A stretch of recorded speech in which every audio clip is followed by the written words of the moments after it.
What's up, good people? In this video, I'm going to be talking about the law of equivalent exchange, or why energy is automatically balanced in your mind and in the external universe, and you merely have to make trades or sacrifices or actions to tap into this flow. And so I've been on this natural law series, and I'm just going to keep writing it because it feels true to me. And for me as a philosopher, which if you break that word apart, it just means a lover of wisdom, I really resonate with the more esoteric, the more metaphysical overlays of reality. They're kind of teachings or parables and ways to remember common things that are repeatable in your direct experience in reality. So the law of equivalent exchange is another example of one of these natural laws or these meta patterns that you can see playing out in your own life. For example, if you want to create 10 new friends, let's say, it's very possible that the most simple solution to doing that is to eliminate the 10 most toxic people from your life. And that's a bit harsh, maybe, but how will you call in 10 new friends that are aligned and energetic and amazing if you're spending your time and energy and attention and money with 10 people that are not them, right? And we all know there's people like this, and maybe 10's a big number. Maybe it's just 1 or 2, but that's a very simple example. Another example of the law of equivalent exchange. Say you want to manifest $1,000.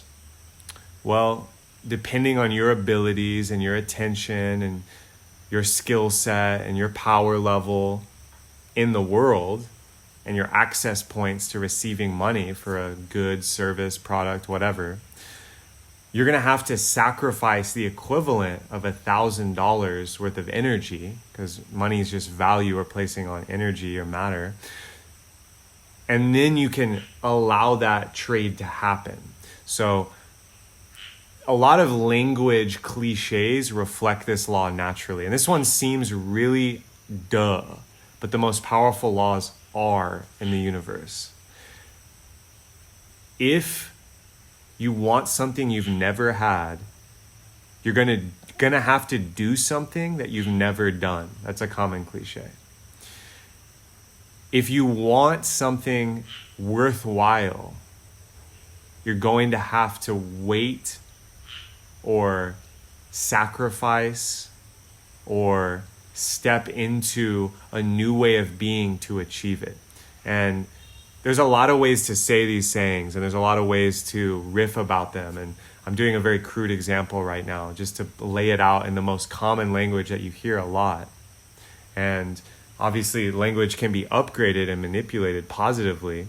So equivalent exchange doesn't always have to be sacrificed from a negative standpoint, in that it's painful, or you have to get rid of something, or you have to tear something down. Sacrifice can actually be a good thing, because it means that you're seeing the future while being present and making the correct value judgments about it. So that could mean saving money, or that could mean planning for the future in a spontaneous way in the present that feels good, because you're securing a future timeline for yourself where you're even more abundant, you're even more prosperous, you're even more magnetically attractive, you're even more healthy and well in mind, body, and spirit. And sacrificing for the future doesn't mean you're not being present. It means you're being intelligent. This is how all of our ancestors behaved. If they didn't, we wouldn't have the world we're in right now. If your ancestors weren't operating on this law of equivalent exchange, we wouldn't be here right now. This is why new parents instinctively and hormonally understand the need for sacrifice and exchanges to secure a positive future for their children. However, this law operates on all levels.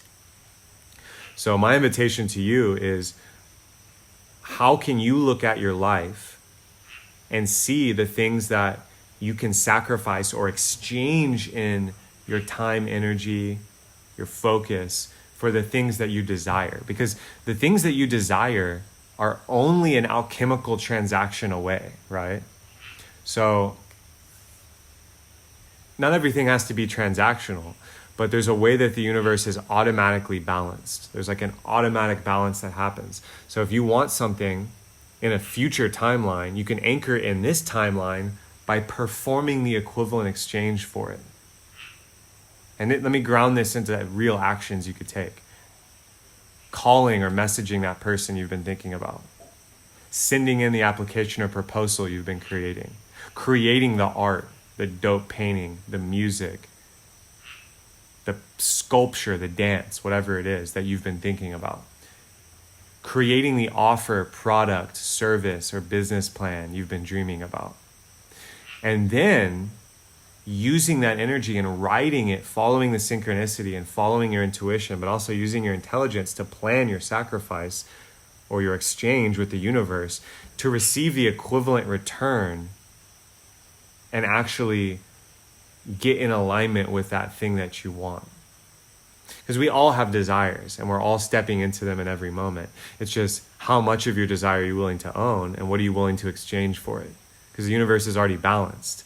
And, I'm using quote unquote old paradigm terms here with transactions and exchange and sacrifice, but whatever language works for you, this law is operating. So if you want to be an alchemist in your life, a creator in your life, if you want to be the best version of yourself in your life and have the best prosperity and power and influence in your tribe and community and have the best pleasure in your relationships, there's a way in which that stepping into an awareness of this exchange system in the universe is going to serve you really well. And it works at the level of thought and your thinking and your mindset. It works at the level of your heart and your emotional availability to life and your ability and willingness to feel.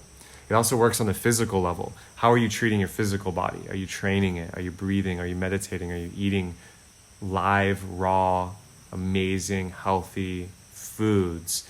Are you stepping into the exchange now with your thought, word, and deed? And is it equivalent to your desire?